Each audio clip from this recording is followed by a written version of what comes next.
Welcome sa ating YouTube channel. Muli, ito si Teacher JM at tayo muling mag-aaral sa asignaturang Filipino 3 sa ikatlong markahan. Handa na ba kayo?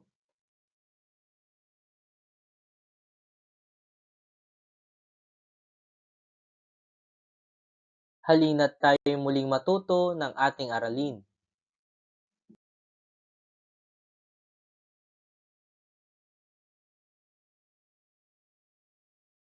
Tayo ay nasa ikapitong linggo sa ikatlong markahan Filipino 3. Ang ating pag-aaralan ay ang wastong gamit ng pang-abay.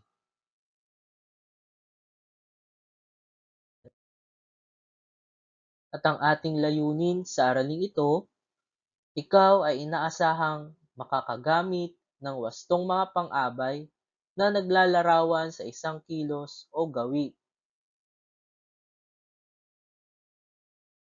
Ating alamin kung ano ang pang-abay.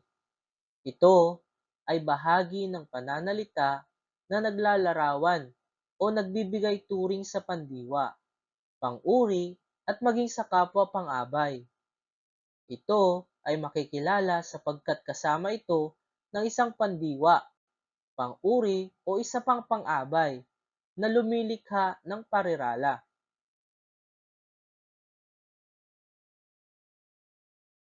At ito ang mga halimbawa. Ang paaralang pinapasukan ni Jojo ay labis na maganda. Ang pang-abay na labis na ay nagbibigay turing sa pang-uring maganda. At ang pangalawang halimbawa, maingat niyang binuksan ang pinto upang hindi maistorbo ang nahihimbing na kapatid. Ang pang-abay na maingat ay nagbibigay turing sa pandiwang binuksan.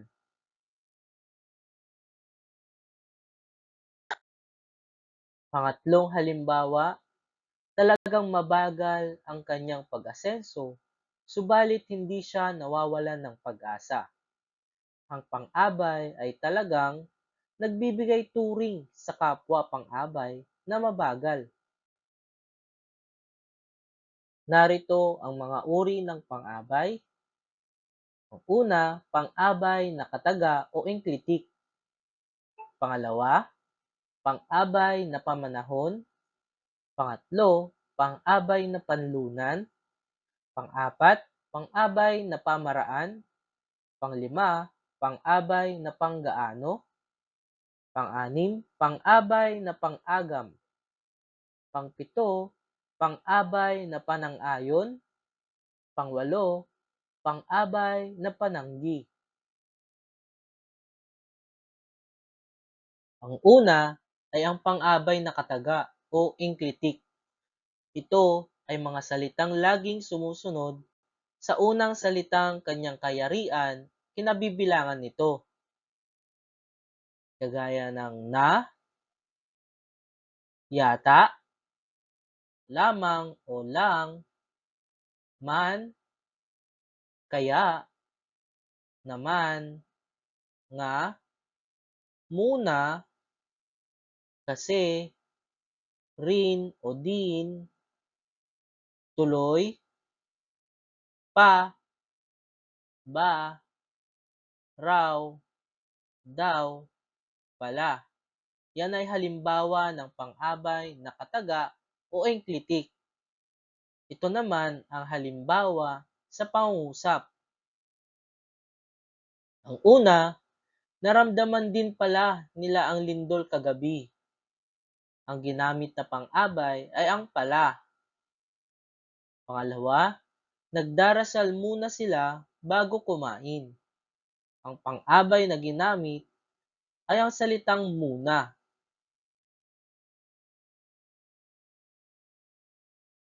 At ang susunod ay ang pang-abay na pamanahon. Ito ay nagsasaad kung kailan naganap o magaganap ang kilos na taglay ng pandiwa. Mayroon itong panandang salita at ito ay ang mga sumusunod. Hanggang, umpisa, mula, buhat, tuwing, kapag, kung, noon, sa, at nang. At narito din ang halimbawa sa pangungusap. Ipinangako niyang bibisitahin ang puntod ng ina ng linggo-linggo. Ang pang-abay na ginamit ay ng.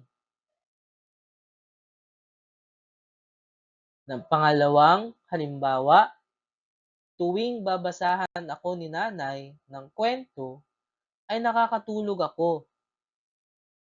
Ang salitang tuwing ang ginamit na pang-abay sa pangungusap.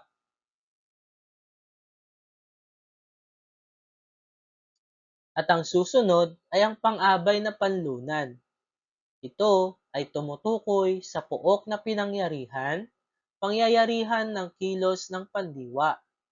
Karaniwang ginagamit ang pariralang sa, kay o kina.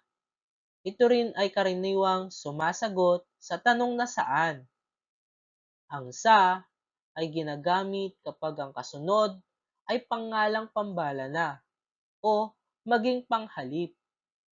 Halimbawa nito, maraming magagandang karanasan ang naalala ko sa probinsya. Ang kay o kina ay ginagamit naman kapag ang kasunod ay pangalang pantangi na ngalan ng tao. Ang halimbawa nito, nagpunta ako kina Mang Ganing para magpapayo sa aking takdang aralin.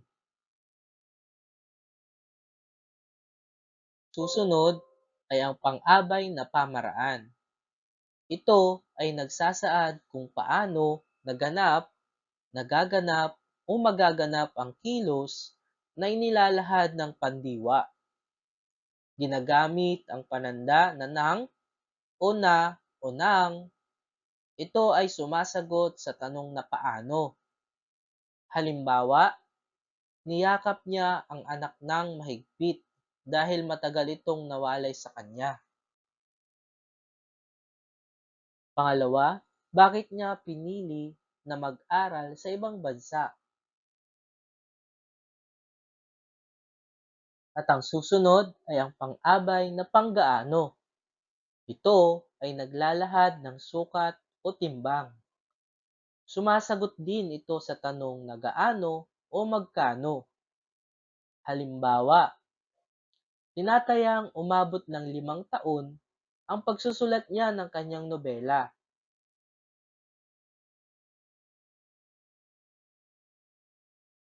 At ang susunod ay ang pang-abay na pang-agam. Ito ay ang pang-abay na nagbabadya ng kawalan ng katiyakan sa pagganap sa kilos ng pandiwa. Kadalasan ding ginagamit ang mga pariralang marahil, siguro, tila, baka, wari, parang, at iba pa.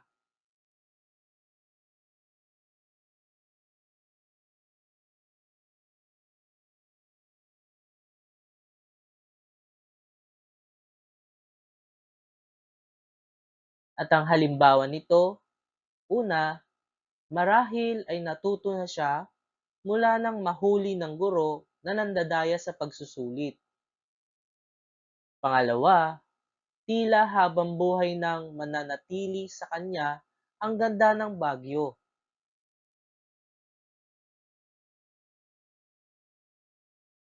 At ang pangpito, ang pang-abay na panang-ayon.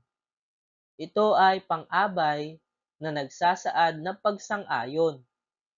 Kadalasan gumagamit dito ng mga salitang oo, opo, tunay, sadya, talaga, siyempre, at iba pa.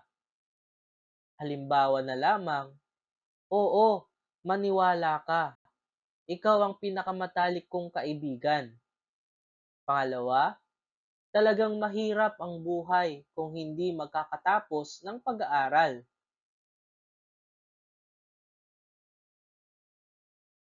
At ang pangwalo, ang pang-abay na pananggi. Ito ay nagsasaad ng pagtanggi tulad ng hindi, di, at ayaw. Halimbawa, Una, hindi kailanman mawawala ang ating pag-asa. At pangalawa, ayaw na nilang sumali sa paligsahan. Pangatlo, malayo na ang narating ng mga mananakbo, di niya alintana ang init ng araw. Ngayon naman, tukuyin natin ang pang-abay sa bawat pangungusap at ibigay ang uri nito. Tuwing umaga, kami ay naglalaro ng aso ko. Ang salitang tuwing ay nagsasaad kung kailan naganap o magaganap ang isang kilos. At ito ay isang halimbawa ng pang-abay na pamanahon. Pangalawa, pumunta yata si nanay sa tindahan. Ang salitang yata laging sumusunod sa unang salita na kayariang kinabibilangan nito. At ito ay isang halimbawa ng pang-abay na kataga o inklitik. At ang pangatlo, ang lapis na iyan ay kay Lita. Ang salitang kay ay tumutukoy sa puok na pinangyarihan, pangyayarihan ng kilos pandiwa. At ito ay isang halimbawa ng pang-abay na panlunan. At ang pang-apat, tag-5 piso ang bili ko sa tinapay na iyan. Tag-5 piso ay naglalahad ng sukat o timbang, o sumasagot din ito sa tanong na gaano o magkano.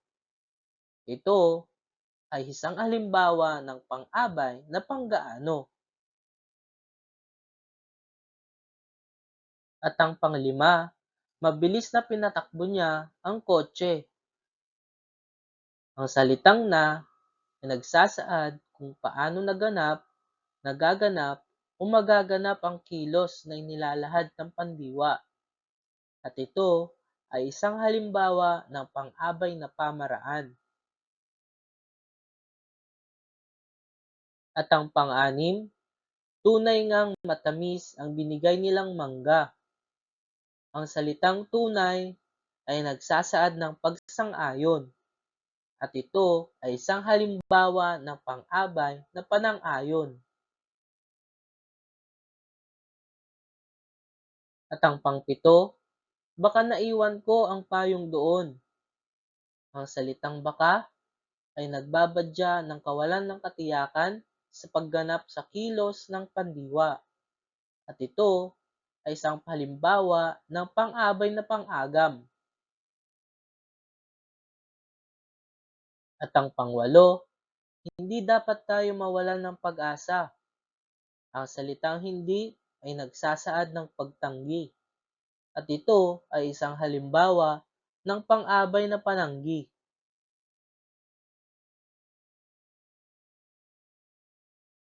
At yan ang ating aralin sa ikapatong linggo, ikatlong markahan, Filipino 3, ang wastong gamit ng pang-abay. At ito muli, si Teacher JM. Sana marami kayong natutunan sa ating aralin ngayong umaga.